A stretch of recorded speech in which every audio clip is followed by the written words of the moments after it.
And when you think about the holiday shopping season, you may just think about sales on gifts, but you can also get essentials at the right price, too. Morning in America is here to show you where you can find those money-saving deals. So listen up, grab your smartphone, and scan the QR code at the bottom right hand of your screen. It will lead you straight to bestreviews.com. And joining me now is the Senior Director of Content of Operations at bestreviews.com, Jacob Palmer. Thank you for joining us this morning.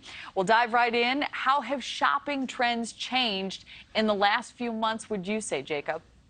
Well, first of all, thanks for having me this morning. And earlier this year, we saw people flock to the stores as supply chain issues were leaving shelves a little bit more bare than we've ever seen. And that re-engaged with the trend of people stocking up. That began in 2020, during the pandemic.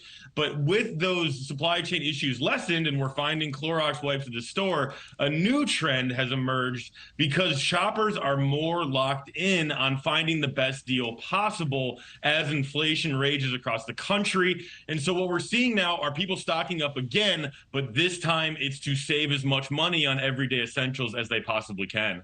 All right, makes sense. So what are some of the best items to stock up on ahead of time? Well, it's pretty simple. It's basically anything that's a usable is what we're seeing people really get ahead of and add in bulk. So it's things like paper goods, napkins, toilet paper, paper towels, as well as things like cleaning supplies, diapers, batteries. You know, those things that you're using constantly, you can expect that you'll run out of eventually, but you want to make sure that you have on hand. People are utilizing different events to save 20, 30% to ensure that they always have those things in their home.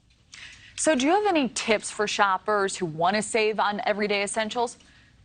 Well, it's pretty simple. You should use the convenience of the internet to your advantage. One of the main things that shoppers overlook when considering shopping in store or shopping online is how much easier it is to make the retailers compete for your business, driving down prices. And retailers are rising to that occasion and competing with each other by putting their prices out front. And one trend that we're seeing, especially with a place like Amazon, which has taken over so much of the online e-commerce world, is that they're taking steps to compete with places like Costco. So an example of that is they're currently running a promotion that they're calling the Stock Up and Save, and it's for Prime members. And when they spend more than $50 on one product, they can save up to 20%. And when you look at that offering, you'll see things like what I mentioned before, the diapers, the batteries, the usables.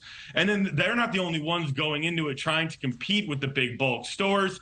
Walmart, who's always been trying to crack how to take their brick and mortar success into the online space, also has a dedicated section on Walmart.com where you'll find the big markdowns on the everyday essentials that people are shopping for. All right, Jacob, always fascinating. Thank you for joining us this morning. Thanks for having me. Thank you for watching. Go to newsnationnow.com to find NewsNation on your television provider. And don't forget to click the red subscribe button below to get more of NewsNation's fact-driven, unbiased coverage.